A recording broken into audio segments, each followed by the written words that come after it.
ألم نجعل الأرض مهادا والجبال أوتادا وخلقناكم أزواجا وجعلنا نومكم سباتا وجعلنا الليل لباسا وجعلنا النهار معاشا وبنينا فوقكم سبعا شدادا وجعلنا سراجا وهاجا وأنزلنا من المعصرات ماء سجاجا لنخرج به حبا ونباتا وجنات ألفافا সাদাকাল্লাহুল আযীম। আমি আজকে যে আয়াতগুলি তেলাওয়াত করেছি এই আয়াতগুলির মধ্যে দেখা দৃষ্টান্তগুলি আল্লাহ চোখে দেখা দৃষ্টান্তগুলিকে আঙ্গুল দিয়ে দেখাচ্ছেন যে দেখো এইগুলি যে আল্লাহর পক্ষে সম্ভব, তিনি তোমাকে মৃত্যুর পরে জিন্দা করাও তার জন্য সম্ভব। সেজন্য তিনি বলছেন ألم نجعل الأرض مهادا والجبال أوتادا। এটা কি সত্য কথা নয় যে আমি তোমাদের জন্য এই পৃথিবীকে একটি বিছানা হিসাবে বানিয়ে দিয়েছি, আর এই পৃথিবীর উপরে পাহাড়গুলি দিয়ে পেরেকের মতো পাহাড়গুলিকে প্রথিত করে দিয়েছি। ওয়া খালাকনাকুম আজওয়াজা, এবং পৃথিবীর মানব বংশ অথবা যে কোনো প্রাণী এবং জন্তুর বংশ বৃদ্ধির জন্য তোমাদের স্ত্রী জাতীয় এবং পুরুষ জাতীয় জোড়ায় জোড়ায় সৃষ্টি করেছি। ওয়াজআলনা নাওমাকুম সুবাতা, আর তোমাদের জন্য তোমাদের ঘুমকে শান্তির বাহন করেছি। ওয়াজআলনাল লাইলা লিবাসা, আর রাতকে করেছি আবরণ অথবা আচ্ছাদন। ওয়াজআলনান নাহারা মাআশা, আর রুজি কামাবার জন্য দিনটাকে করেছি আলোকোজ্জ্বল। ওয়া বানাইনা ফাওকাকুম সাবআন শিদাদা, আর তোমাদের উপরে 7টি মজবুত আকাশ স্থাপন করেছি। ওয়া জাআলনা সিরাজাম ওয়াহাজা, আর তাতে একটি অতি উত্তপ্ত অতি উজ্জ্বল একটি বাতি সৃষ্টি করেছি।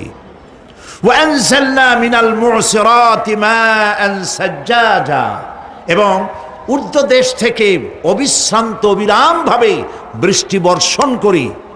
কেন? লিনুখরিজা বিহি হাব্বান ওয়া নাবাতা, যাতে করে শস্য, শাক, সবজি, উদ্ভিদ আর নিবিড় বাগান সৃষ্টি করতে পারি। এই ছিল তেলাওয়াতকৃত আয়াতের শাব্দিক তর্জমা। আসুন এবার ব্যাখ্যায় চলে যাই। আল্লাহ পাক বলছেন দেখো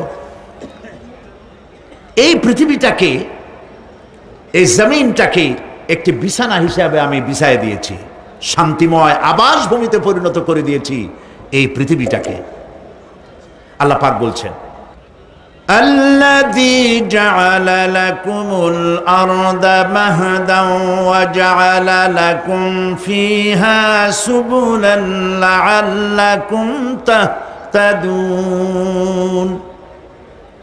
যিনি পৃথিবীকে তোমাদের জন্য দোলনা বানিয়ে দিয়েছেন আর সেখানে তোমাদের জন্য রাস্তা তৈরি করে দিয়েছেন যাতে তোমরা গন্তব্য খুঁজে পাও। সূরা নাবার মধ্যে আল্লাহ পাক পৃথিবীকে বলেছেন বিছানা, আর সূরা আয-যুখরুফের মধ্যে বলেছেন দোলনা। পৃথিবীটাকে আল্লাহ কি বললেন? দোলনা। দোলনার মধ্যে শিশু যেমন শান্তিতে ঘুমায় থাকে, এই পৃথিবীটাকে তোমার জন্য শান্তিতে ঘুমাবার জন্য, চলাফেরা করার জন্য আমি এই পৃথিবীকে শান্ত করে দিয়েছি। সুবহানাল্লাহ। এবং গন্তব্যের জন্য, যাতায়াতের জন্য আমি রাস্তা বানিয়েছি। আপনি বলবেন রাস্তাগুলি তো আমরা বানাইছি গম দিয়া, ইট দিয়া, পাথর দিয়া। হ্যাঁ, আপনি বানাতে পারেন, রাস্তা আপনি বানাতে পারেন, কিন্তু যখন আপনারা কেউ বানান নাই তখন এই পথগুলি আল্লাহরই বানানো ছিল। বিশেষ করে পাহাড়ি এলাকায়, পাহাড়ি এলাকায় কোন গভর্নমেন্ট গিরিপথ তৈরি করেছে বলেন তো দেখি? কে বানিয়েছে? আল্লাহ পাক তৈরি করেছেন। এই পথ তৈরি করেছে যাতে তোমরা তোমাদের গন্তব্যে পৌঁছতে পারো। মহা শূন্যে ভাসমান এই পৃথিবী, এই পৃথিবীটাকে আল্লাহ পাক আরামের জায়গা বানিয়েছেন, অথচ এই পৃথিবীর মধ্যে আছে কি তা কি আমরা জানি? এই পৃথিবী নামক গ্রহটি, এটি প্রতি ঘন্টায় ৬৬,৬০০ মাইল বেগে পৃথিবীটা ছুটে চলছে, বন্দুকের গুলির মতো। প্রতি ঘন্টায় ৬৬,৬০০ মাইল গতিবেগে পৃথিবী ছুটছে। এর অভ্যন্তরে আছে আগুন, এর মধ্যে আছে পাথর। এই এমন মারাত্মক আগুন এই পৃথিবীর পেটের মধ্যে রয়েছে যে আগুন পাথরগুলো পুড়িয়ে লাভায় পরিণত করে দেয় এবং তা উদ্গীরণ করে আগ্নেয় আকারে, আগ্নেয়গিরির আকারে উপচে পড়ে। এই পৃথিবীর মধ্যে এরকম আগুন আছে। এই পৃথিবীতে সর্বপ্রথম বিজ্ঞানীদের এই কনসেপশন আল্লাহ রাব্বুল আলামিন কোরআনের মাধ্যমে দুনিয়াবাসীকে দিয়েছেন। জগৎ একটা বা দুইটা নয়, বহুমাত্রিক জগতের কনসেপশন আল্লাহ পাক দিয়েছেন, অসংখ্য জগৎ। এই পৃথিবীর উপরিভাগে এক জগৎ, এর আভ্যন্তরীণ রয়েছে আর এক জগৎ। সাগরের ভেতরে রয়েছে এক জগৎ, সাগরের তলায় অন্য জগৎ। পৃথিবীর মহাশূন্যে, গ্যালাক্সি, ইউনিভার্সাল মহাশূন্যের ভিতরে যা কিছু রয়েছে তার মধ্যে রয়েছে অসংখ্য জগৎ। জগৎ একটি নয়, অসংখ্য জগৎ রয়েছে। পৃথিবীর মাটির তলায় কত আগুন, সেই দৃশ্য আমি চোখে দেখেছি যখন আমি ভিসুভিয়াস পাহাড় দেখেছি, পৃথিবীর বড় আগ্নেয়গিরি। আল্লাহ পাক জাহান্নামের আগুনের ইন্ধন করবেন মানুষ আর পাথর। ওয়াকুদুহান নাস ওয়াল হিজারা, পাথর আর মানুষ হবে জাহান্নামের আগুনের ইন্ধন। পৃথিবীর মাটি থেকে 3 মাইল উঁচা ভিসুভিয়াসের পাহাড়ের উপরে। ভিসুভিয়াস পাহাড় কথা বলতে পারেন? ইটালিতে সেই জায়গায় যখন আমি উঠেছি, পাথর যে জাহান্নামের আগুনে পুড়বে এর বাস্তবতা নিজের চোখে দেখেছি।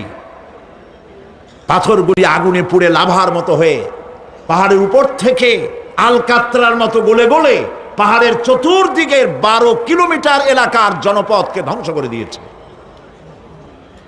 ইটালিতে আরো একটি জায়গা আছে যেটার নাম সিসিলি, সেখানেও একটি জীবন্ত আগ্নেয়গিরি আছে যেটা আগুন এখনো জ্বলতেছে, যে কোনো মুহূর্তে এ আগুন ছড়িয়ে পড়তে পারে। কাজেই পৃথিবীর মধ্যে একদিকে রয়েছে, এর মধ্যে রয়েছে আগুন, রয়েছে পাথর গলায়া লাভা বানাবার মতো বিরাট শক্তি। সেই পৃথিবীটাকে আল্লাহ পাক এতটা শান্ত করে রেখেছেন, তোমরা যেন নিশ্চিন্তে এর কোলে দোলনার ভিতরে শিশু যেমন ঘুমায়, এই পৃথিবীটাকে তোমার জন্য দোলনা বানাই দিয়েছি। তাও আমরা সুবহানাল্লাহ বলবো না? সুবহানাল্লাহ। বন্দুকের গুলির চাইতেও দ্রুতগামী এই পৃথিবী ছুটছে। সেই পৃথিবীকে বিনা দ্বিধায় আমরা খুঁজছি, সেটাকে চিরে ফেলছি এবং তার পেট থেকে রিজেক হাসিল করছি। ঠিক কিনা বলেন? আল্লাহ রাব্বুল আলামিন সূরা আন-নামলের মধ্যে বলছেন, আম্মান জাআলাল আরদা ক্বারারান ওয়া জাআলা খিলালাহা আনহারান وجعل لها رواسي وجعل بين البحرين حاجزا। আর তিনি এই পৃথিবীর অবস্থান লাভের উপযোগী করে আল্লাহ পাক তোমার জন্য তৈরি করে দিয়েছেন এবং এর মধ্যে নদ নদী আল্লাহ পাক সৃষ্টি করে দিয়েছেন, পাহাড়গুলিকে গেড়ে দিয়েছেন, আর পানির মধ্যে 2টি ধারা আল্লাহ সৃষ্টি করেছেন। পানির মাঝখানে একটা অন্তরাল সৃষ্টি করেছেন। এটি একটা তো আবিষ্কার হয়েই গেছে, সেটি হলো প্রশান্ত মহাসাগরের ভেতরে 4000 কিলোমিটার লম্বা, 2500 কিলোমিটার চওড়া প্রশান্ত মহাসাগরের ভিতরে একটি বিশাল এলাকা পাওয়া গেছে, যেটার পানি অত্যন্ত সুমিষ্ট সুমধুর, আর এর বাইরের পানিগুলি অত্যন্ত লবণাক্ত। সূরা আর রহমানের মধ্যে আল্লাহ পাক বলেছেন, মারাজাল বাহরাইনি ইয়ালতাকিয়ান বাইনাহুমা বারযাখুন লা ইয়াবগিয়ান فبأي آلاء ربكما تكذبان দুটি সমান্তরালে পানি প্রবাহিত হয়ে যাচ্ছে, দুটি ধারা। লোনা পানি মিষ্টি পানিকে লোনা বানাতে পারে না, মিষ্টি পানি লোনা পানিকে মিষ্টি বানাইতে পারে না, মাঝখানে কোনো পার্টিশন নাই। সুবহানাল্লাহ। আমার দেশের পদ্মা, গঙ্গা, যমুনা, মেঘনা এর মিষ্টি পানিগুলি ভাটি এলাকার বঙ্গোপসাগরের নোনা পানির মধ্যে ছুটে যায়, আবার জোয়ারের টানে বঙ্গোপসাগরের মুখ তিতা হয়ে যায়। এমন নোনা পানি মিষ্টি দরিয়ার মধ্যে এসে ঢুকে যায়, কিন্তু বঙ্গোপসাগরের নোনা পানি মিষ্টি পানিকে নোনা বানাতে পারে না। আবার নোনা পানিগুলি মিষ্টি এলাকায় গিয়ে মিষ্টিরেও খারাপ বানাইতে পারে না। আল্লাহ রাব্বুল আলামিন বলেন, এগুলি আমার আইন মানে। কার আইন? আফাগায়রা দীনিল্লাহি ইয়াবগুন ওয়ালাহু আসলামা মান ফিস সামাওয়াতি ওয়াল আরদি তাওআন ওয়া কারহা। আকাশে আর জমিনে যা কিছু আছে সব আনুগত্যের মস্তককে আমার সামনে অবনতি করে দিয়েছে। সুতরাং এর আমার আইন মানে। চাঁদ, সূর্য, গ্রহ, নক্ষত্র আইন মানে কার? চিল্লায় বলুন। আল্লাহ পাক এই পৃথিবীকে সুন্দর করে সাজিয়ে দিয়েছেন, আবার এর মধ্যে তিনি মাঝে মধ্যে এই পৃথিবী একটু ভূমিকম্পন হয়, কিন্তু তা কোথাও কোথাও একসাথে না। একসাথে যদি সারা পৃথিবীতে ভূমিকম্প হইতো, সৃষ্টি জগতের অস্তিত্ব বিলুপ্ত হয়ে যেত। কথা বুঝতে পেরেছেন? এই জন্য আল্লাহ পাক বলেন, ইন্না ফি খালকিস সামাওয়াতি ওয়াল আরদি ওয়া ইখতিলাফিল লাইলি ওয়ান নাহার লাআয়াতিন লিউলিল আলবাব। নিশ্চয়ই আকাশ এবং জমিনের সৃষ্টির ব্যাপারে আর রাত আর দিনের পরিবর্তনের ব্যাপারে যারা জ্ঞানবান তাদের জন্য রয়েছে আল্লাহ পাকের নিদর্শন। এই ঘূর্ণায়মান পৃথিবী নিয়মিত ঘুরছে, সূর্যের কাছে চলে যাচ্ছে, আবার দূরে সরে আসতেছে। আর এই ঘূর্ণায়মান আসে বলে, সূর্যের কাছে যায় আর আসে বলে এক এলাকায় রাত হয় আর এক এলাকায় দিন হয়। এখন বাংলাদেশে রাত 9:45, আর ঠিক একই সময় আমেরিকার নিউ ইয়র্কে এখন দিনের 9:45।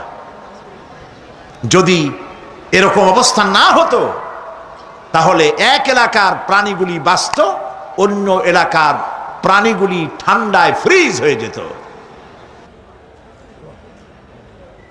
আমাদের এই পৃথিবী আল্লাহ পাকের এক অফুরন্ত নিয়ামত। এই অফুরন্ত নিয়ামত আল্লাহ পাক আমাদেরকে দিয়েছেন, আর এর মধ্যে এর অভ্যন্তরে রয়েছে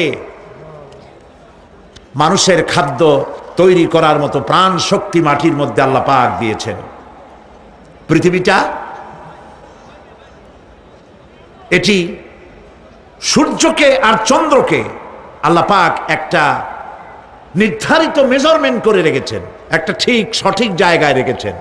বিজ্ঞানীরা বলেছেন, সূর্যর যে ডিগ্রিতে এখন আছে, ওর থেকে কয়েক ডিগ্রি যদি নিচে নেমে আসতো, গোটা পৃথিবী জ্বলে পুড়ে ভস্ম হয়ে যেত।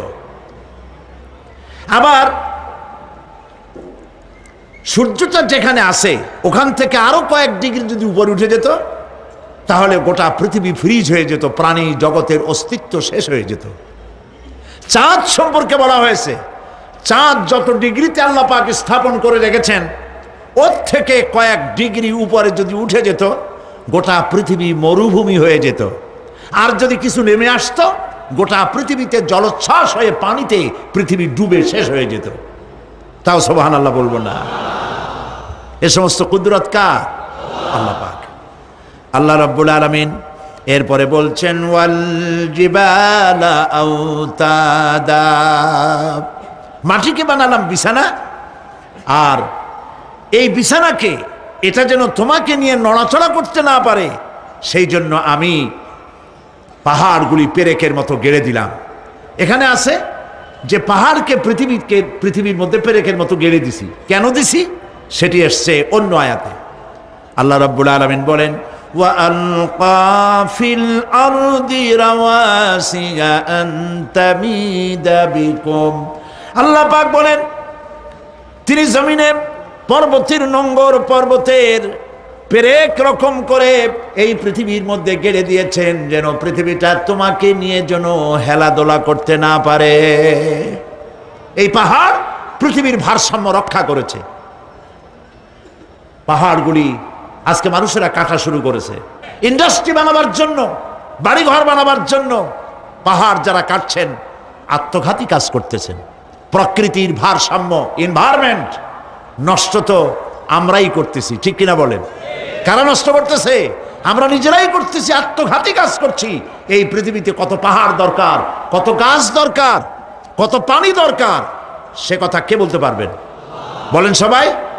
আল্লাহ পাকের যা কিছু তিনি সৃষ্টি করেছেন সেগুলির উপরে হস্তক্ষেপ করা, কিছু কিছু জিনিসের উপরে হস্তক্ষেপ করা মারাত্মক আত্মঘাতী। পাহাড়গুলি দিয়ে এই সুউচ্চ পাহাড় শুধু খিল বানায় রাখছেন আল্লাহ, পেরেক বানায় রাখছেন, শুধু তাই নয়, এই পাহাড়ের উপরে পানি জমে থাকে বরফ হইয়া। আমরা যখন প্লেনে যখন যাই, ঢাকা এবং চিটাগং যে ফ্লাইটগুলি আসা যাওয়া করে এগুলি 9,000, 10,000, 11,000 ফিট দিয়ে উচ্চতায় উড়ে আসে। কিন্তু আমরা যখন ইন্টারন্যাশনাল ফ্লাইটে উড়ি তখন সেগুলি চলে 35 থেকে 40,000 ফিট পর্যন্ত উচ্চতায় উড়ে যায়। পৃথিবী যে কত সুন্দর তা প্লেনে উঠলে বোঝা যায়। আর বাংলাদেশ যে কত সুন্দর মনোরম তা দেশের উপর থেকে প্লেনে উঠতে গেলে দৃশ্য দেখে, নয়ন অবিরাম দৃশ্য দেখে সেজদায় মাথা নত হয়ে আসে। সুবহানাল্লাহ, সুবহানাল্লাহ। আমার দেশ যে কত ভালো, আলহামদুলিল্লাহ বলেন। পৃথিবীর যে কোনো দেশের তুলনায় আমার দেশ অনেক অনেক অনেক ভালো, আলহামদুলিল্লাহ বলেন। এর গাছে হাত দিলে খাবার পাওয়া যায়, পানিতে হাত দিলে খাবার পাওয়া যায়, জমিনে হাত দিলে খাবার পাওয়া যায়, যেখানে হাত দেবেন সেখানে খাবার। আমাদের তো আসলে খাদ্যের অভাব না। আমাদের কি খাদ্যের অভাব আসলে? না, আসলে খাদ্যের অভাব না। আমাদের সব আছে, বিশাল বনজ সম্পদ আছে। কাপ্তাই, রাঙ্গামাটি, বান্দরবন যে দেখেন বনজ সম্পদ কাহাকে বলে। খুলনার ফরেস্ট এরিয়া যে দেখেন বনজ সম্পদ কারে বলে। রয়েছে বনজ সম্পদ, রয়েছে খনিজ সম্পদ, রয়েছে পশু সম্পদ, রয়েছে মৎস্য সম্পদ, রয়েছে পানি সম্পদ, সর্বোপরি রয়েছে মানব সম্পদ। সব আছে। তাহলে মরি কেন? মরি সৎ লোকের অভাবে। আল্লাহ রাব্বুল আলামিন এই পৃথিবীতে মানুষগুলিকে সুন্দর করে সৃষ্টি করে তার খাওয়া, চলা ফেরা, ওঠা বসা সব কিছুকে একটি নিয়মতান্ত্রিক পদ্ধতিতে পরিচালিত করেছেন। এটা বুঝলে পরে কল্যাণ, না বুঝলে অকল্যাণ। আসল বক্তব্য ছিল কি? পাহাড়। প্লেনে ওড়ার সময় দেখেছি রাশিয়ার উপর থেকে যখন উড়ে যায়, টার্কি, ইটালি, আফ্রিকা দেশসমূহের উপর দিয়ে যখন উড়ে যায় তখন দেখতে পাই নিচে পাহাড়ের মাথাগুলি সাদা ধপধপ করছে। প্রথমে তো বুঝি নাই যেগুলি কি, পরে জিজ্ঞেস করে জেনেছি। যখন প্রথম বিদেশে গেছি তখন বুঝি নাই, তারপরে বুঝতে পারলাম এ হলো আল্লাহ পাকের সেই কথা যে পাহাড়ের উপরে আমি পানি জমায় রাখি। এই জমাকৃত পানি সূর্যের তাপে গলাইয়া পাহাড় থেকে পাদদেশে নামাইয়া ফসল উৎপাদিত করি যেখানে বৃষ্টি সম্ভব নয়। মানে বৃষ্টি যেখানে যাওয়ার প্রয়োজন নাই, সম্ভব নয় তা না, আল্লাহর কাছে অসম্ভব বলে কিছু নাই। কিন্তু কোথাও আল্লাহ পাক বৃষ্টি দিয়ে দেন, কোথাও সাগরের পানি, কোথাও খালের পানি, কোথাও নদীর পানি, কোথাও পাহাড়ের পানি দিয়ে এভাবে ব্যবস্থা করে দেন। এনভায়রনমেন্ট এগুলি নষ্ট করে ফেলছে। একটা দেশ আছে যার নাম, একটা মহাদেশ যার নাম অ্যান্টার্কটিকা। এই অ্যান্টার্কটিকা মহাদেশে কোনো মানুষ নাই, আছে শুধু পেঙ্গুইন। কি আছে কন্ত? পেঙ্গুইন। শুধু বরফ আর বরফ। এগুলি জমা করে রাখার মধ্যে রয়েছে আল্লাহ পাকের বিশেষ কুদরত, যা আল্লাহ পাক মানুষের জন্য তৈরি করে রেখেছেন। মানুষ বুঝতে পারে না। এনভায়রনমেন্ট নষ্ট করে ফেলার পরে এই বরফগুলি গলে যাচ্ছে, নষ্ট হয়ে যাচ্ছে। এরপরে আল্লাহ পাক বলছেন وَخَلَقْنَاكُمْ أَزْوَاجًا, আর এই পৃথিবীর বংশধারাকে, সৃষ্টিধারাকে ঠিক রাখার জন্য আমি তোমাদেরকে জোড়ায় জোড়ায় সৃষ্টি করেছি। সুবহানাল্লাহ। প্রত্যেকটি প্রাণীর ভিতরে স্ত্রী জাতীয় পুরুষ জাতীয় আছেই, আছে কিনা বলেন? এমন একটা নামকন যেখানে শুধু পুরুষ নারী নাই, স্ত্রী জাতীয় নাই, আছে নাকি? নাই। বংশধারা বৃদ্ধি করার জন্য প্রত্যেকটি প্রাণী আল্লাহ পাক বলছেন জোড়ায় জোড়ায় বানাইছি, তোমাদেরকেও আমি জোড়ায় জোড়ায় বানিয়েছি। আর কি করেছি আল্লাহ পাক বলছেন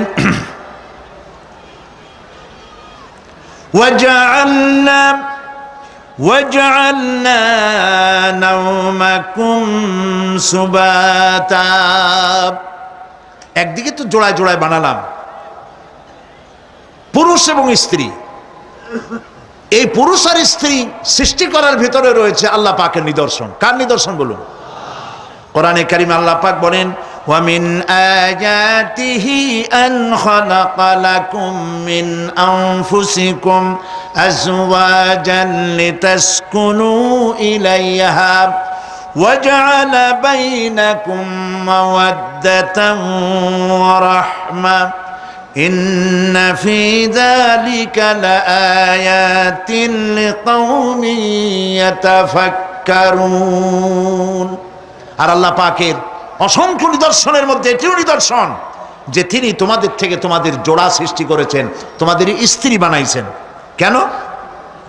লিতাসকুনু ইলাইহা, যাতে করে তুমি তার কাছ থেকে তোমার মনের প্রশান্তি, সেও এবং তুমিও উভয়ের কাছে মনের প্রশান্তি খুঁজে পাও। ওয়া জাআলা বাইনাকুম মাওয়াদ্দা, আর আল্লাহ পাক তোমাদের মধ্যে সৃষ্টি করেছেন ভালোবাসা। ওয়া রাহমা, আর পরবর্তী সময় সৃষ্টি করেছেন দয়া এবং করুণা। লিতাসকুনু ইলাইহা বলতে বোঝানো হয়েছে যে এই ব্যবস্থা আপনি আপনি হয়নি, এটি একটি উদ্দেশ্যকে লক্ষ্য করে হয়েছে। একে অপরের নিকটে যেন শান্তি পায়, প্রশান্তি পায়, একজন আরেকজনের কাছে পূর্ণ মাত্রায় তাই মিলিত হওয়ার জন্য নির্জন পরিবেশের আশ্রয় নেয়। আর এভাবে করি আল্লাহ পাক মানব বংশের এই ধারাকে অব্যাহত রেখেছেন। সুবহানাল্লাহ। ওয়া জাআলা বাইনাকুম মাওয়াদ্দা, আর তোমাদের মধ্যে আল্লাহ পাক ভালোবাসা সৃষ্টি করেছেন। এই কথা বলার এর ব্যাখ্যা কি? ভালোবাসা সৃষ্টি করেছেন এর ব্যাখ্যা এরকম হতে পারে, কয়েক রকম। আমি যেটা জেনেছি সেটি হচ্ছে এরকম: ভালোবাসার সৃষ্টি হওয়ার তো কথা ছিল না। এক পর্যায়ে ভালোবাসা থাকবে কোনো একটি বিশেষ সময়, বাকি সব সময় ঝগড়া হবে, এটাই হওয়া স্বাভাবিক ছিল।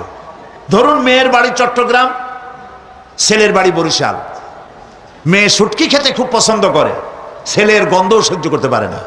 মেয়ে বলে খড়ে যাচ্ছে, আর ছেলে বলে যে কমে যাও।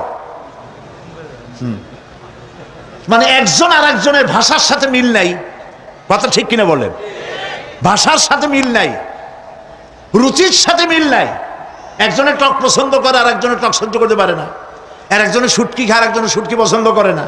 কাজী রুচি আর অভ্যাস ইত্যাদি দিয়ে সারাদিন স্বামী স্ত্রীর মধ্যে ঝগড়া হওয়া স্বাভাবিক ছিল, ঠিক না? আল্লাহ পাক বলেন সেখানে আমি এই স্বামী স্ত্রী যখন হয়ে যায় তখন দুজনের মধ্যে আমি ভালোবাসার সৃষ্টি করে দেই। আর সে ভালোবাসা এমন পর্যায়ে চলে যায়, স্ত্রী তার স্বামীর জন্য জীবন দিতে চায়, স্বামী তার স্ত্রীর জন্য জীবনের সবকিছু উজাড় করে দিতে চায়। ওয়া জাআলা বাইনাকুম মাওয়াদ্দা, এরপরে সৃষ্টি করি রাহমা। ওই ভালোবাসা ছিল যৌবন কেন্দ্রিক, বিশেষ এক উদ্দেশ্যকে সামনে রেখে। কিন্তু যখন যৌবনে ভাটি লাগলো তখন ওই উদ্দেশ্য আর থাকলো না। তখন আল্লাহ পাক বলেন এই সময় তো দুজনের মধ্যে রাগারাগি, খেসাখেসি ইত্যাদি হয়, স্বাভাবিক ছিল, কিন্তু তা হইল না। আমি রহমত দিলাম, করুণা দিলাম। এখন বুড়ারে ছাড়ে বাঁচে না, আর বুড়াও বুড়িরই ছাড়া বাঁচে না। তাও আমরা সুবহানাল্লাহ কব না? প্রিয় ভাই সব, আমি বুঝতে পারছি আপনারা বলেন ঠিকই, তবে শুনতে শুনতে মোহমুগ্ধ হয়ে বলার সময় পান না। জি আলহামদুলিল্লাহ, বলি আলহামদুলিল্লাহ। তো আল্লাহ রাব্বুল আলামিন পরস্পরের মধ্যেই ভালোবাসা সৃষ্টি করলেন। এটি আল্লাহ পাকের আয়াত। এটা আল্লাহ পাকের কি বলুন? আয়াত মানে কি? নিদর্শন। এরপরে রাব্বুল আলামিন বলেন ওয়াজআলনা নাওমাকুম সুবাতা, আর আমি তোমাদের জন্য ঘুমকে করেছি শান্তির বাহন। মানুষের অঙ্গ প্রত্যঙ্গ প্রত্যেকটির কাজ ভিন্ন, প্রকৃতিও ভিন্ন। চোখ দেখে, কান শোনে, জিহ্বা স্বাদ গ্রহণ করে, নাক শোনে, নাক শোখে, মস্তিষ্ক চিন্তা ভাবনা করে। এ হলো প্রকৃতি। আর প্রত্যেকটি অঙ্গ প্রত্যঙ্গের রুচি আলাদা, কর্তব্যের মধ্যে বিরাট বৈষম্য। যেমন চোখ রঙিন এবং সুন্দর জিনিস দেখতে ভালোবাসে, ঠিক কিনা? বলেন ঠিক কিনা? একটা খারাপ জিনিসের দিক চোখ পড়লেই মানুষ তাড়াতাড়ি চোখ ফিরায় নেয়, ঠিক না? চোখ সুন্দর এবং রঙিন জিনিস দেখতে ভালোবাসে। কান সুমধুর সুর শুনতে ভালোবাসে, উৎসাহ বোধ করে।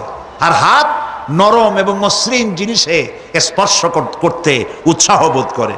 নাক আতরের গন্ধ শুঁকতে ভালো লাগে।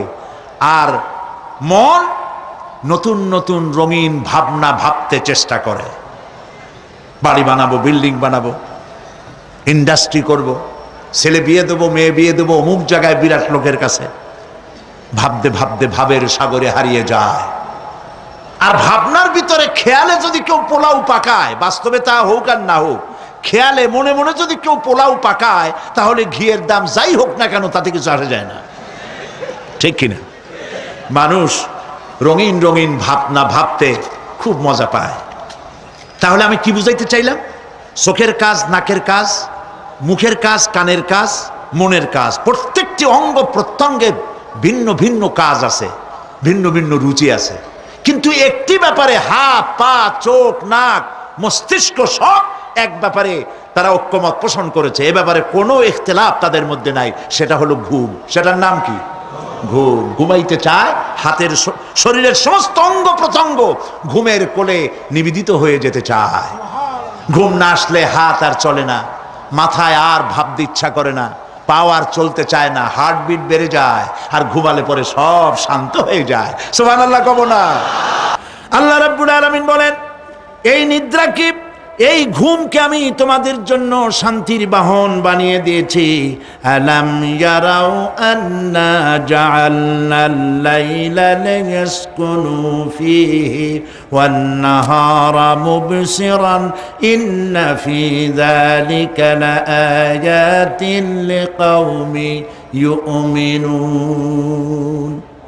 তারা কি আল্লাহ পাকের এই কুদরতের কথা চিন্তা করে না? যে আমি রাতের আধার দিয়ে ধরনীর বুক ছেয়ে দেই, দিনের উজ্জ্বলতা, কোলাহল, গাড়ির আওয়াজ, ভ্যাঁ ভোঁ আওয়াজ হচ্ছে, কলকারখানার আওয়াজ হচ্ছে, সূর্যের বিরাট তাপ, ঘুম আসে না। সারাদিন কাজ করার পর শরীরের আরাম দেওয়ার জন্যে রাতের একটি কালো চাদর পৃথিবীর উপরে আমি বিছায়ে দেই।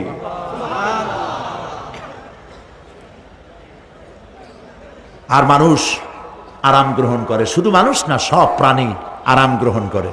সুবহানাল্লাহ। এবং এরপরে দিনের আলো দিয়ে উদ্ভাসিত করি, যেন বিশ্রামের পর নতুন করে আবার কাজের সমস্ত উদ্দীপনা নিয়ে নতুন করে কাজে ঝাঁপিয়ে পড়তে পারে। কয়েক ঘন্টা অথবা সারাদিন হাড় ভাঙা খাটুনি খেটেছে, রিক্সা চালাইছে, গাড়ি চালাইছে, আড়াই মনের বস্তা মাথায় করে টেনেছে, চিন্তা ভাবনা করেছে।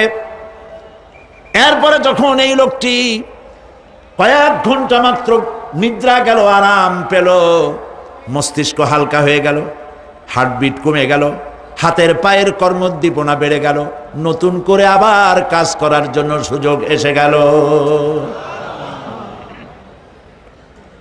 দুনিয়ার মানুষকে কর্মক্ষম রাখার জন্য আল্লাহ পাক ঘুমকে বানিয়েছেন নিয়ামত। সুবহানাল্লাহ বলেন। ওয়া মিন আয়াতিহি মানামুকুম বিল্লাইলি ওয়ান নাহারি ওয়াবতিগাউ মিন ফাদলি। আল্লাহ পাক বলেন তোমাদের রাত আর দিনের বেলায় নিদ্রা যাওয়া এবং এটাই হচ্ছে তার অনুগ্রহ। রাত আর দিনের নিদ্রা যাওয়ার পরে আমার অনুগ্রহ অর্থাৎ রিজেক তালাশ করার জন্য শরীরের ভিতরে মনের ভিতরে হাত পায়ের মধ্যে কর্মের উদ্দীপনা আমি তোমাদের দিয়ে দেই। মহাবিজ্ঞানী আল্লাহ রাব্বুল আলামিনের এই বিশাল কুদরত এবং দয়া যে মানুষকে তিনি ক্লান্তি দূর করার জন্য তিনি ঘুম দিয়েছেন, আলহামদুলিল্লাহ বলি। অনেক মানুষ আছে ঘুমাইতে পারে না,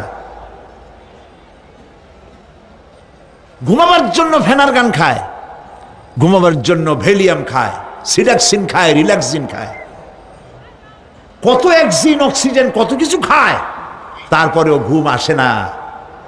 এই ঘুম যার আসে না বিরাট নিয়ামত থেকে বঞ্চিত। ঘুম একটি নিয়ামত, আলহামদুলিল্লাহ বলি, আলহামদুলিল্লাহ বলি। বিশাল নিয়ামত ঘুম। আল্লাহ যে সমস্ত নিয়ামত আমাদের জন্ম থেকে শুরু করে এ পর্যন্ত বডির মধ্যে দিছেন, মৃত্যুর আগে আল্লাহ যেন একটিও কেড়ে না নেন, বলি আমিন। আল্লাহ রাব্বুল আলামিনের পরে বলেন ওয়াজআলনাল লাইলা লিবাসা ওয়াজআলনান নাহারা মাআশা। আর রাতকে করেছি আচ্ছাদন, আবরণ, দিনকে রুজি কামাবার জন্য ব্যবস্থা করে দিয়েছি। দিনের বেলা রুজি কামাবেন, দিনের বেলায় ঘুমায় থাকবেন না। বহুত মানুষ আছে সকালবেলায় ঘুম দিল 12টা 1টা বাজে গেল। উর্দুতে ছোটবেলায় পড়েছিলাম জিসনে সোয়া উসনে খোয়া, যে ঘুমাইলো সব সর্বনাশ করলো। অসময় ঘুমানো, অসময় ঘুমানো সর্বনাশ হয়ে যাবে সব। এই জন্য আল্লাহ পাক বলেছেন দিনটারে বানাইছি রুজি কামাবার জন্য। রুজি কামাও, রুজি কামানো এটা একটা ইবাদত। রুজি কামানো কি? হালাল রুজি কামাবেন, ইবাদত। আপনি যে আপনার স্ত্রীকে একটা ব্লাউজ কিনে দেন, কাপড় চোপড়, প্রয়োজনীয় কসমেটিক্স কিনে দেন, আপনি যে বাজার ঘাট করেন, সব হালাল পয়সা যদি হয় সাদকা দেওয়ার মতো সমান সওয়াব হবে। রুজি কামাইতে হবে, এটা আল্লাহ পাকের হুকুম, রুজি কামাও। ফাইদা কুদিয়াতিস সালাত ফান্তাশিরু ফিল আরদ ওয়াবতাগু মিন ফাদলিল্লাহ। সুবহানাল্লাহ বলে। নামাজ যখন শেষ হয়ে গেল, ফাইদা কুদিয়াতিস সালাত, নামাজ যখন শেষ হয়ে গেল, ফান্তাশিরু ফিল আরদ, তখন জমিনে ছড়িয়ে পড়ো আর আমার অনুগ্রহ রিস্ক অনুসন্ধান করো। সুবহানাল্লাহ। মসজিদে বসে বসে খালি তাসবিহ টিপতে থাকো না, কাজের সময় কাজ করো। অফিস থেকে বলে আসছে জোহরের নামাজ পড়তে যাই, জোহরের নামাজ পড়িয়ে তারপর নফল পড়া শুরু করছে, এরপরে দোয়া দুরুদ পড়া শুরু করছে। 1 ঘন্টা অফিসের সময় নষ্ট করেছেন। ফরজ নামাজ সুন্নত নামাজ পড়তে যতটুকুন লাগবে এর থেকে বেশি সময় নিলে বেতন হালাল হবে না। আপনি মিথ্যা কথা বলে মিথ্যা ছুটি নিয়ে দিনের কাজ করতে পারেন না। আপনার রুজি হালাল হইতে হবে। আপনার নফল নামাজ পড়া দরকার, রাত পড়ে আছে, রাতের বেলা গিয়ে জনমের মতো নফল পড়েন, কে নিষেধ করবে? মনে থাকবে কথা? প্রিয় ভাই সব, হযরত ওমর ফারুক রাদিয়াল্লাহু তাআলা আনহু তিনি একবার মসজিদ নববীর মধ্যে দেখলেন ফজরের সময়, জোহরের সময় তিনি দেখলেন ফজরে যাদের দেখলাম এক জায়গায় বসা 5-7টা লোক, জোহরে তো তাদেরই দেখতেছি, আসরের সময় দেখলেন ওইখানে বসা, মাগরিবেও দেখলেন, এশায়ও দেখলেন। এশার নামাজের পর তিনি প্রশ্ন করলেন তোমরা কারা? বলল যে আমরা হলাম দূরের থেকে আসছি, মসজিদে নববী শ্রেষ্ঠ মসজিদ, এখানে বসে বসে আল্লাহর জিকির আজগার করি। তা আল্লাহর জিকির আজগার করো, নামাজ পড়ো, খাও কি? কাজে কিছু লোক আছে ওরা মেহেরবানি করে রান্না করে আনিয়া আমাদের খাওয়াইয়া যায়। হযরত ওমর ফারুক রাদিয়াল্লাহু তাআলা আনহু বললেন তাহলে তো তোমার চাইতে, তোমরা যে কয়জন এখানে বসে ইবাদত করো, তোমাদের চাইতে ওই ব্যক্তি অনেক উত্তম যে নিজে রুজি কামাই করে তোমাদের খাওয়ায় যায়। তোমরা তো অলস। শুনে রাখো, নামাজের সময় ছাড়া আগামীকাল এই জায়গায় যদি বসা দেখি, ব্যাট মারে বাইর করে দেবো মসজিদ নববী থেকে। ইসলাম কাজের প্রতি উদ্দীপনা দিয়েছে, ইসলাম কাজের ট্রেনিং দিয়েছে। সুবহানাল্লাহ বলে। কাজ করো আর খাও, বসে বসে বাপের বোঝা হইও না। প্রিয় ভাই সব, এরপরে আল্লাহ পাক বলছেন ওয়াবানাইনা ফাওকাকুম সাবআন শিদাদা, আর তোমাদের উপরে আমি তোমাদের উপরে শক্ত মজবুত 7টি আকাশ সৃষ্টি করেছি। সুবহানাল্লাহ। এর থেকে বেরিয়ে যাওয়ার কোনো উপায় নাই, এতে ফাটল ধরাবারও কোনো উপায় নাই। এবং এই আকাশটাকে আমি আবার সুন্দর করে সাজায় রাখছি, নয়ন অভিরাম দৃশ্য সার্বক্ষণিকভাবে আমি রেখেছি, রাতের আধারে যা দেখা যায়। সেটা কি? আল্লাহ রাব্বুল আলামিন বলেন ইন্না যায়্যানাস সামাআদ দুনিয়া বিজিনাতিনিল কাওয়াকিব, এই দুনিয়ার আকাশখানিকে তারকা প্রদীপ দিয়া সাজায় রেখেছি মনের মতো। দেখো তুমি তাকাইয়া, কি সুন্দর করে আকাশকে সজ্জিত করে রেখেছি। আল্লাযী খালাকা সাবআ সামাওয়াতিন তিবাকা মা তারা ফি খালকির রাহমানি মিন তাফাউত ফারজি'ল বাসারা হাল তারা মিন ফুতুর। ক্ষমাশীল তিনি, সপ্ত আকাশ রচিলেন থরে থরে, কোন ত্রুটি হেরিবে না তার পূর্ণ সৃজন পরে। চাহো তুমি তার সৃষ্টি পানে, দেখো কিছু ভুলচুক, ফিরাও তোমার নয়ন খানি, ফিরাও তোমার মুখ। আকাশটাকে সুন্দর করে সাজাইছি, তাকায় দেখো তো কোনো ভুল ত্রুটি আছে নাকি? সুবহানাল্লাহ। আল্লাহ পাক বলছেন মা তারা ফি খালকির রহমান মিন তাফাউত, রহমানের সৃষ্টির ভিতরে কোনো ত্রুটি পাবে না। ফারজি'ল বাসারা হাল তারা মিন ফুতুর, আবার তাকাও। কে বলতেছেন? আবার তাকাও, ভালো করে তাকাও, দেখো কোন সৃষ্টির মধ্যে কোনো ত্রুটি আছে কি? জোরে বলেন নাই, জোরে বলেন নাই, বলেন আলহামদুলিল্লাহ, সুবহানাল্লাহ। এক দরবেশ, সে একবার এক বট গাছের তলায় বসিয়া এই আয়াত পড়তেছিলেন। এই আয়াত পড়ে তার মনে উঠলো আল্লাহ পাক বলছেন হাল তারা মিন ফুতুর, দেখো কি কোনো ভুল চুক, আবার তাকাও। তো সে দেখে ভুল ত্রুটি তো ধরবার উপায় নাই, আল্লাহ তোমার সৃষ্টির মধ্যে কোনো ত্রুটি নাই, তবে একটা জিনিস আমার কাছে একটু বেকায়দা লাগে। সেটা কি? সে বলছে যে আল্লাহ এই যে বট গাছ, বিশাল গাছ, যেমন গাছ ফলটা তো ওই রকম হয়নি, তাল গাছটা যেমন ফলটাও ওই রকম, নারকেল গাছটা যেমন ওই রকম, বেল গাছটা যেমন ফলটা ওই রকম, চালতাটা যেমন ফলটা ওই রকম, ঠিক না? কিন্তু এত বড় বট গাছ, ফল একেবারে একটু একটু। দরবেশ সাহেব শীত হয়ে শুয়ে শুয়ে এগুলি চিন্তা করতেছিলেন। হঠাৎ করে একটা বটের ফল, আধা পাকা ফল, অনেক উপর থেকে বৃন্তচ্যুত হয়েছে, দরবেশ সাহেবের নাকের ডগার উপরে টস করে পড়ছে। পড়ার সাথে সাথে নাক জ্বলিয়ে উঠছে। কান ধরে তওবা করে দরবেশ সাহেব সিজদায় পড়ে গেছেন, আল্লাহ কি বলিনা করলাম, আমার চিন্তা মতে যেমন গাছ তেমন ফল, তালের সাইজের যদি হইতো, যে পজিশনে আমার নাকের উপরে পড়ছে, নাক তো ভালো, মাথাও গুঁড়ো গুঁড়ো হয়ে যেত।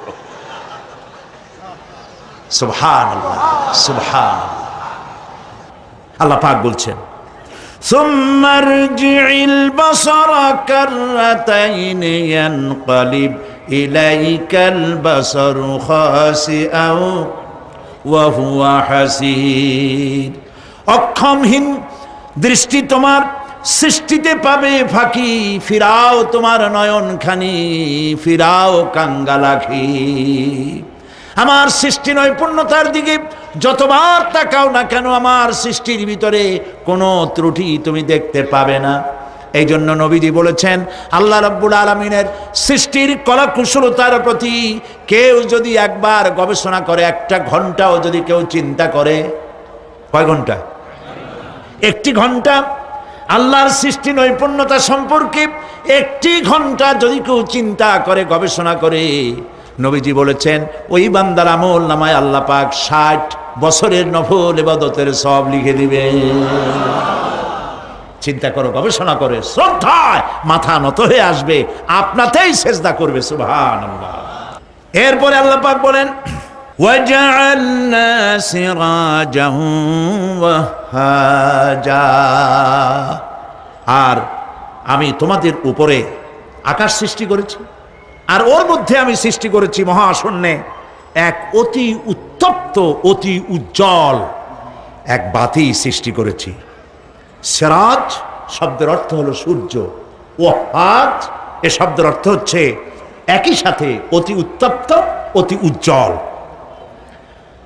সূর্যের ব্যাস হচ্ছে এই পৃথিবীর চাইতে, সূর্যের ব্যাস হচ্ছে পৃথিবীর চাইতে 109 গুণ, এবং এর আয়তন পৃথিবীর চাইতে 13 লক্ষ গুণ বড়। আর দূরত্ব হচ্ছে পৃথিবীর মাটি থেকে 9,30,00,000 মাইল ব্যবধানে এই সূর্যকে আল্লাহ পাক স্থাপন করেছেন। এই সূর্যের মধ্যে যেমন রয়েছে তাপ, আবার তেমন রয়েছে আল্ট্রা ভায়োলেট রে। সূর্যের মধ্যে অনেক কিছু আছে, এখনো বিজ্ঞানীরা তা আবিষ্কার করতে পারে নাই। এর মধ্যে কল্যাণধর্মী জিনিসও আছে এবং অকল্যাণ জাতীয় কিছু জিনিস আছে। সেটা কি কারণে, সেটা আল্লাহ ভালো জানেন, আমরা জানি না। আমরা মনে করি অকল্যাণ, আল্লাহ জানেন ওর মধ্যে কি কল্যাণ আছে। যেমন সাপের বিষ, আমরা সাপ দেখলেই মারি, কিন্তু সাপ আপনাকে ক্ষতি না করলে আপনি মারবেন কেন? আর যদি ক্ষতি করার মনে হয়, ক্ষতির মতো মনে হয়, মেরে ফেলে দিন। এটা বলা হয়েছে হাদিস শরীফে, ক্ষতিকর মনে হলে মেরে ফেলে দিন। কিন্তু সাপ তার বিষের মধ্যে মানুষের জীবন রক্ষাকারী ওষুধ সাপের বিষ দিয়েই তৈরি হয়। সূর্যের মধ্যে অকল্যাণ ধর্মিক যা আছে সেটা কেন, এটা আমরা জানি না। এখন অকল্যাণ ধর্মী যে জিনিসটাকে বিজ্ঞানীরা মনে করেন, সেটার নাম হলো আল্ট্রা ভায়োলেট রে, অতি বেগুনি রশ্মি। এই অতি বেগুনি রশ্মি, এটার অ্যাকশন হচ্ছে এই যে প্রাণী জগতের মধ্যে যদি এটা লাগে, এসে পড়ে, পৃথিবীতে যদি স্পর্শ করে, তাহলে ক্যান্সার সহ নানাবিধ দুরারোগ্য ব্যাধিতে গোটা পৃথিবী ছড়িয়ে পড়বে। ওই আল্ট্রা ভায়োলেট রে যাতে পৃথিবীর মাটি স্পর্শ করতে না পারে, সেজন্য আল্লাহ রাব্বুল আলামিন ওজোন স্তর তৈরি করেছেন। OZONE, ওজোন স্তর তৈরি করা আছে, যাতে করে ওই রেটা পাস করতে না পারে। সেই রেতে বিজ্ঞানীরা লক্ষ্য করেছে, রেতে ফাটল ধরেছে। সূর্য কত দূরে? 9,30,00,000 মাইল দূরে। মানুষেরা, বিজ্ঞানীরা টের পেয়েছে যে ওজোন স্তরে ফাটল ধরেছে। সুবহানাল্লাহ। আল্লাহ পাক বলছেন ওয়ামা উতীতুম মিনাল ইলমি ইল্লা কালিলা, তোমাদেরকে খুব সামান্যতম জ্ঞান আমি দান করেছি। সামান্য জ্ঞান দিয়ে গেছে কদ্দূর দেখেন। সুবহানাল্লাহ বলেন। চিন্তায়, শ্রদ্ধায় মাথা নত হয়ে আসবে। এগুলি যদি হয় সাধারণ জ্ঞান, ছোট্ট জ্ঞান, সামান্যতম জ্ঞান, তাহলে আমার আল্লাহ সুবহানাহু ওয়া তাআলার জ্ঞান কত অসীম, কত অনন্ত, কত চিরন্তন। সুবহানাল্লাহ। সে আল্লাহ রাব্বুল আলামিন ওজোন স্তরকে রেখেছেন, ওটা ক্র্যাক করেছে। কেন ক্র্যাক করেছে? ক্র্যাক করেছে এনভায়রনমেন্ট নষ্ট করার কারণে। আমরা গাছ কেটেছি, যত গাছ কেটেছি তত গাছ লাগাই নেই। টেলিভিশনে যে গাছ সম্পর্কিত যে বিজ্ঞাপনগুলি দেওয়া হয়, এগুলি নিছক কোনো বিজ্ঞাপনের উদ্দেশ্যে বিজ্ঞাপন নয়, এগুলি বাস্তব। নবী করিম সাল্লাল্লাহু আলাইহি ওয়াসাল্লাম গাছ কাটতে নিষেধ করেছেন। প্রয়োজনে কাটুন, প্রয়োজনে, বিনা প্রয়োজনে আপনি গাছের পাতাও ছিঁড়বেন না, প্রয়োজনে গাছটাও কেটে ফেলতে পারেন। পাতা ছিঁড়বেন না কেন? যেহেতু প্রত্যেকটি পাতা আল্লাহ রাব্বুল আলামিনের জিকির করছে। এই গাছগুলি কেটে কেটে প্রকৃতির ভারসাম্য আমরা নষ্ট করেছি। গাছ আমাদের বন্ধু। আমরা বাতাস থেকে অক্সিজেন গ্রহণ করি, অক্সিজেনকে কার্বন ডাই অক্সাইড করে ছেড়ে দেই। কার্বন ডাই অক্সাইড হচ্ছে প্রাণী জগতের জন্য বিষ। এই বিষকে নষ্ট করে দিয়ে অক্সিজেনকে পরিশোধিত করা, রিফাইন করার কোনো ফ্যাক্টরি পৃথিবীতে নাই। আল্লাহ রাব্বুল আলামিন এই সৃষ্টি জগৎকে বাঁচাবার জন্য অসংখ্য গাছ বানিয়েছেন, আর গাছের খাদ্য বানিয়েছেন কার্বন ডাই অক্সাইড। আমার জন্য যেটা বিষ, সেটা গাছের জন্য খাদ্য। গাছ সারা রাত এটাকে খাইলো, দিনের বেলায় সূর্যের তাপে এই কার্বন ডাই অক্সাইড আর গাছের সবুজ রং, পাতার সবুজ রঙে মিলে এক প্রকারের রন্ধন ক্রিয়ার মধ্য দিয়ে কার্বন ডাই অক্সাইড আবার ফ্রেশ অক্সিজেন হয়ে পৃথিবীর প্রাণী জগৎকে বাঁচার জন্য পথ উন্মুক্ত করে দেয়। আল্লাহ সুবহানাহু ওয়া তাআলা তিনি বলছেন, এভাবে করে আমি এই সূর্যের তাপ দিয়ে পৃথিবীবাসীকে কল্যাণধর্মী হিসেবে সূর্যকে সৃষ্টি করেছি। এই সূর্যের তাপ, এটি একটি বিরাট অগ্নিকুণ্ড। কোটি কোটি বছর ধরে ভূপৃষ্ঠে আলো এবং উত্তাপ ছড়িয়ে যাচ্ছে। সুবহানাল্লাহ বলেন। বলেন তো, পৃথিবীর সমস্ত আগুন সব যদি এক জায়গায় করা হয়, সূর্য এক সেকেন্ডে যে তাপ পৃথিবীতে দেয়, ওরকম এক সেকেন্ডের তাপ পৃথিবীর সব আগুন এক জায়গায় হইয়া সমভাবে সর্বত্র ছড়াতে পারবে কি? সুবহানাল্লাহ। মসজিদ আন-নববী আশ-শরীফ, আল মদিনা আল মুনাওয়ারা, সোনার মদিনা। সুবহানাল্লাহ।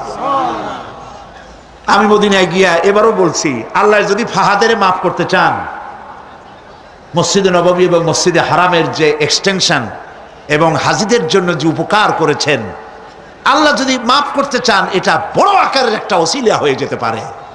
এক সময় গরমে কষ্টে অস্থির হয়ে যেতাম মসজিদে নববীতে, এখন মসজিদে নববীতে ঢুকলে মনে হয় জান্নাতের মধ্যে। আর জান্নাত তো চিন্তা করা যায় না, কোনো চোখ নাই যা দেখছে, কোনো কল্পনা নাই, যা মন নাই যা কল্পনা করছে, এটার সাথে তুলনাই হবে না। তবে মনে হয় যেন জান্নাতের মধ্যে ঢুকে গেছি। প্রত্যেকটি খামের গোড়া থেকে ঠান্ডা বাতাস উঠতেছে, প্রত্যেকটি পিলারের গোড়া থেকে। মসজিদে নববী থেকে 3 কিলোমিটার দূরে এসি প্লান্ট। পৃথিবীর সব থেকে বড় এসি প্লান্ট হচ্ছে মদিনা মুনাওয়ারায় এসি প্লান্ট, যেটা দিয়ে মসজিদে নববী, যেখানে 8 লক্ষ মানুষ একসাথে নামাজ পড়তে পারে, ঠান্ডা উঠতেছে। সুবহানাল্লাহ। ভাইদের বলি, হজ যারা করছেন, পয়সা কড়ি আছে, হজ করেছেন, ভালো করেছেন, মাঝে মধ্যে সময় পেলে রমজান মাসে যায়েন। মানুষেরা আমাদের দেশের হলিডে করতে কপাল পোড়ারা সিঙ্গাপুর যায়, ব্যবসা করতে যান, আমার আপত্তি নেই, আমেরিকা যান, সিঙ্গাপুরে যান, ব্যাংকক যান, হংকং যান, থাইল্যান্ড যান, যেন বললে সেখানে যান। কিন্তু হলিডে করার জন্য এই সব জায়গায় না গিয়া পয়সাগুলি জমাইয়া রমজান মাসে যাইয়েন মদিনা মুনাওয়ারায় আর আল্লাহর ঘর মসজিদে হারামে। সুবহানাল্লাহ। কোরআন নাজিল কেমনে হয়েছে তা তো দেখি নাই।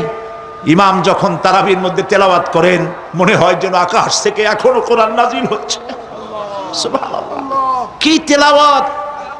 যেমন শেখ আব্দুর রহমান আস-সুদাইস, তেমন সাউদ আশ-শুরাইম, তেমন শেখ আব্দুর রহমান আল হুজাইফি। সুবহানাল্লাহ, সুবহানাল্লাহ। তো আল্লাহ তার কুদরত দিয়ে এই পৃথিবীকে ভরে রেখেছেন, নিয়ামত দিয়ে ভরে রেখেছেন। মুসলমানদের জন্য সবচাইতে বড় নিয়ামত কোরআন শরীফ নিয়ামত, কাবা শরীফ নিয়ামত, মসজিদ আন-নববী আশ-শরীফ আল মদিনা আল মুনাওয়ারা। সুবহানাল্লাহ। সবাই বলেন সুবহানাল্লাহ। আল্লাহ রাব্বুল আলামিন বলছেন, وأنزلنا من المعصرات ماء ثجاجا। আমি আকাশ থেকে তোমাদের জন্য অবিশ্রান্ত বিরাম ভাবে বৃষ্টি বর্ষণ করি। কেন? লিনুখরিজা বিহি হাব্বান ওয়া নাবাতা ওয়া জান্নাতিন আলফাফা। আকাশ থেকে বৃষ্টি বর্ষণ করি যাতে করে শাক সবজি শস্য দানা খাদ্য এই জমিন তোমাদেরকে উৎপাদিত করে দেয়। আলহামদুলিল্লাহ। সেই জন্য আল্লাহ পাক বলছেন, দেখো আকাশ থেকে যে পানিটা নাজিল করলাম, বৃষ্টি দিলাম, এই বৃষ্টির পানি আনলাম কই থেকে?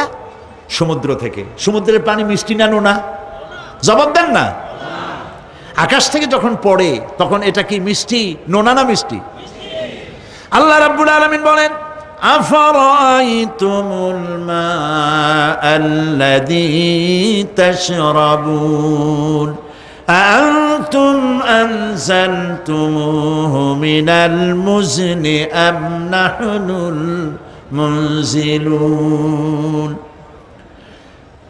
তোমরা যে পানি পান করো, এই পানি আকাশ থেকে কে নাযিল করে? তোমরা করো না আমি আল্লাহ করি? কে করে বলেন? আল্লাহ পাক বলছেন, লাউ নাশাউ জাআলনাহু উজাজান ফালাউলা তাশকুরুন। ইচ্ছে করলে এই পানিগুলি কি লবণাক্ত আকারে নাজিল করতে পারতাম, আমি মিষ্টি করে নাজিল করে দিলাম। কেন বান্দা আমার শুকর আদায় করো না? নুন অবস্থায় যদি নাজিল হতো, সমস্ত ফসল তোমাদের ধ্বংস হয়ে যেত। এখন আপনি বলতে পারেন যে আল্লাহ পাক, আল্লাহ তাআলা তিনি আকাশ থেকে পানি না দিলে আমাদের অসুবিধা কি? মানুষ তো নানান রকম চিন্তা করে, পানি না দিলে তো কি অসুবিধা? আমার খালে পানি, আমার বিলে পানি, আমার কুয়ায় পানি, আমার টিউবওয়েলে পানি, পানি না দিলে ক্ষতি কি? আল্লাহ পাক কোরআনে কারীমের মধ্যে বলেছেন, কুল আরাআইতুম ইন আসবাহা মাউকুম গাওরান ফামান ইয়াতিকুম বিমাইম মাইন। বলো দেখি সবে, শুকাইয়া যদি যায় এই জমিনের পানি, তাহলে হেথায় তটনির ধারা কে দিবে সবারে আনি। বান্দারে, বৃষ্টি না হইলে তুমি পানির পরোয়া করো না। সমুদ্রের পানি নেবা, নদীর পানি নেবা, কলের পানি নেবা। শুনে রাখো বান্দা, নদীর প্রবাহমান নদীর পানি, কলের পানি, টিউবওয়েলের পানি, মাটির পরতে পরতে পানি, সব যদি আমি শুকায় দেই, কে আছে এই পৃথিবীতে যে নতুন করে তোমার জন্য পানি আমদানি করে দিতে পারে? পারে কেউ? কেউ পারে না। এই পানি দিয়ে আমি তোমাদের জন্য ফসল ফলাই। লিনুখরিজা বিহি হাব্বান ওয়া নাবাতা। ইয়া আইয়ুহান নাসু যকুরু নি'মাতাল্লাহি আলাইকুম হাল মিন খালিকিন গায়রুল্লাহ। হে মানব সকল, স্মরণ করো আল্লাহ পাকের ওই নিয়ামতকে। ওই আল্লাহ ছাড়া তোমাদের কি এমন কেউ আছে? কোন আল্লাহ, কোন রিজেক দাতা? ইয়ারযুকুকুম মিনাস সামাই ওয়াল আরদ, যিনি আকাশ এবং জমিন থেকে তোমাদেরকে রিজেক দিতে পারেন। লা ইলাহা ইল্লা হুয়া, ওই আল্লাহ ছাড়া কেউ নাই। ফাআন্না তুফাকুন, যাও কই? কেন বিভ্রান্ত হও? আল্লাহ পাক আকাশ থেকে পানি দিলেন, জমিনের ফসল উৎপাদন করে দিলেন, আর এরপরে আল্লাহ পাক বলেন, ওয়া জান্নাতিন আলফাফা, আর ঘন সন্নিবদ্ধ নিবিড় বাগান বানায় দিলাম। সুবহানাল্লাহ বলেন। এখানে আল্লাহ পাক কি কি বললেন?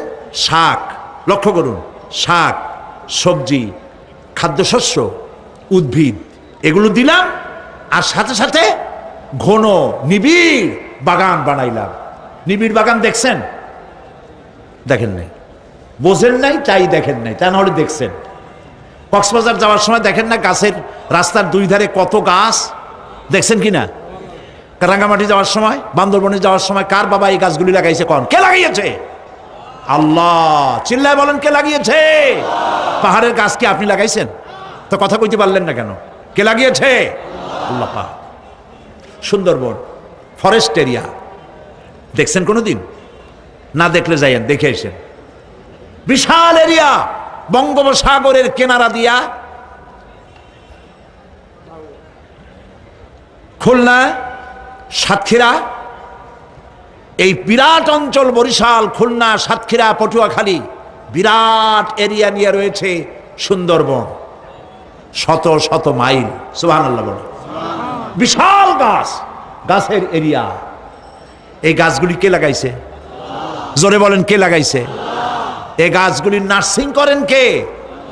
একটা জিনিস দেখে আমি অবাক হয়ে গেছি, সেটা হলো এখানে বহু রকমের গাছ আছে। সুন্দরী কাঠ, পশুরি, বাইন, গেওয়া, গোল, অনেক রকমের গাছ আছে। যেখানে সুন্দরী গাছ, সব সুন্দরী গাছ। যেখানে গেওয়া, যেখানে বাইন, যেখানে গোল, গোল পাতা, সব সেখানে সেইগুলাই। অথচ কেউ যে গাছগুলি লাগাই দিয়ে আসে নাই। আরেকটা অসুবিধা, আরেকটা জিনিস হচ্ছে, এই জোয়ারের সময় এই এলাকা ডুবে যায়, 1 হাত 1.5 হাত পানি হয় গাছের গোড়ায়।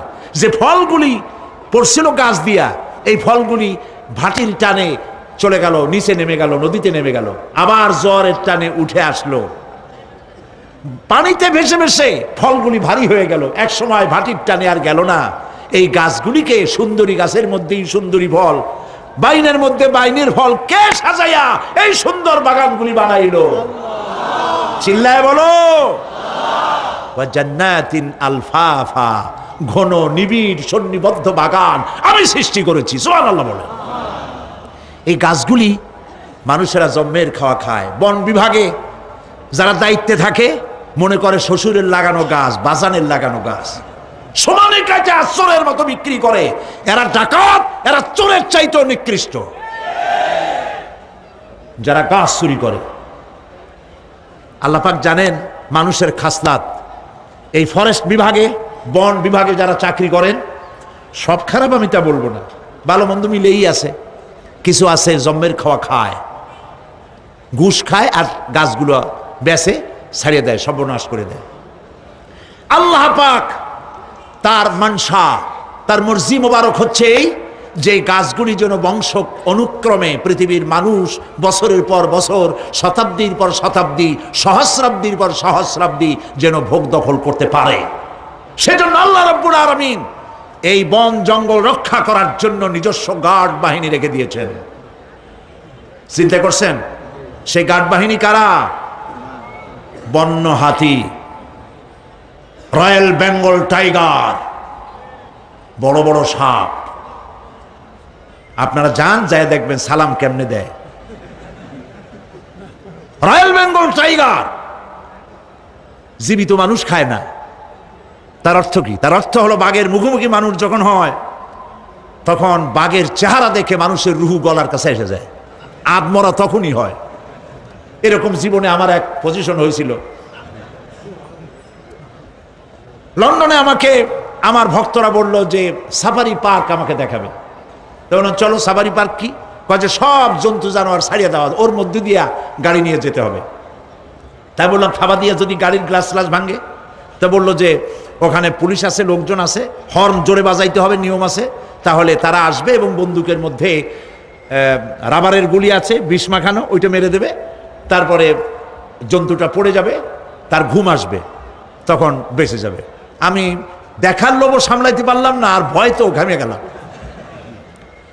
আল্লাহ ভরসা করে গেলাম। বিশাল এরিয়া, আল্লাহ যে কত দেখাইছে গোলামের, সুবহানাল্লাহ। সারা জীবন সেজদায় পড়েও কুড়াইতে পারবো না, কত আল্লাহ দেখাইছেন, সুবহানাল্লাহ। গেট দিয়ে ঢুকলাম, লোহার বিশাল গেট, বাঘ সিংহ সব ছাড়িয়ে দেওয়া জঙ্গলের মধ্যে। তা আমরা গেছিলাম একটা ভালো সময়, সকালবেলা। সেখানে সব গোস্ত, বড় বড় গোস্ত, এগুলো খাইতে দিছে। প্রাণীরা সব গোস্ত খাওয়ায় ব্যস্ত। সেখানে মানুষগুলা, আমরা কাফের বলি আর যাই বলি, তাদের নৈতিকতা আছে। আমার দেশের বাঘগুলারে তাদের জন্য বরাদ্দ হচ্ছে গোস্ত, কিন্তু চার পায়া জন্তুরে হাড্ডি খাওয়াইয়া দু পায়া পশুগুলিতে গোস্তগুলো খাইয়ে ফেলে। জানোয়ার পশুর চাইতে নিকৃষ্ট, ঠিক কিনা বলেন? পশুর খাদ্য নিজে খায়। যাই রাখেন আমাদের দেশের চিড়িয়াখানাগুলির অবস্থা, বাঘ শুকায় গেছে, হরিণ শুকায় গেছে, সিংহ শুকায় গেছে। তার তো শুকাবার কথা না। পরে কে খাওয়ায় জঙ্গলে? কে খাওয়ায়? আল্লাহ পাক খাওয়ান, সুবহানাল্লাহ। এত বড় বড় গোস্তের টুকরা এক একটা বাঘে পেয়েছে। বাঘ একটারে নিয়ে গাছে উঠছে, আর একটা টানাটানি করতেছে, আর আমরা গাড়ি নিয়ে আসতে যাচ্ছি। এক বাঘ তার ওই গোস্ত ফালায় থুয়ে আমাদের দিকে আগায় আসতেছে। আমি বললাম আল্লাহ, যা ভয় করতেছিলাম আমি তখন, ওই যে বলেছি যে মরা মানুষ বাঘে খায় না, বাঘ দেখলেই কলজে উড়ে যায়। আমার হার্ট বিট এত বাড়ছে, আর আল্লাহ আল্লাহ করতেছি, দোয়া দুরুদ শেষ হয়ে গেছে পড়তে পড়তে। বাঘটা একেবারে গাড়ির কাছাকাছি আসছে, ইন্না লিল্লাহ পড়তে পড়তে সরে গেলাম। আল্লাহর মেহেরবানি, বাঘটাও কি মনে করলো এই যে ছোট্ট আল্লাহর ছোট্ট গোলাম, হরে খাইয়া কি হবে, বোধা ছাড়িয়ে দিল আমার ওই মনে করে। তার যা শক্তি, গাড়ির গায়ে যদি থাপ্পড় মারতো আমার টয়োটা গাড়ি ছিটকে আর এক জায়গায় পড়ে যেত। আল্লাহ বাঁচাই দিলেন, সুবহানাল্লাহ। প্রিয় ভাই সব, আল্লাহ রাব্বুল আলামিন এই সব জিনিস পৃথিবীকে দিয়েছেন। আর এইগুলি বলার পরে আল্লাহ পাক বলছেন যে এই চোখে দেখা জিনিসগুলি বললাম। কে বলতেছেন? চোখে দেখা জিনিসগুলি দেখালাম। এগুলি দেখে চোখ হলো, চক্ষুকে উন্মিলিত করার জন্য এই সব দৃষ্টান্ত আমি চোখের সামনে রেখে দিলাম। এর দ্বারা বোঝো এত বড় বিশাল আকাশ, অত বড় সূর্য, এত সুন্দর চাঁদ, এই পাহাড়, ওই সমুদ্র, এই বনবনানী যিনি সৃষ্টি করেছেন, আমার মতো ছোট্ট মানুষ মৃত্যুর পরে তিনি আবার জিন্দা করতে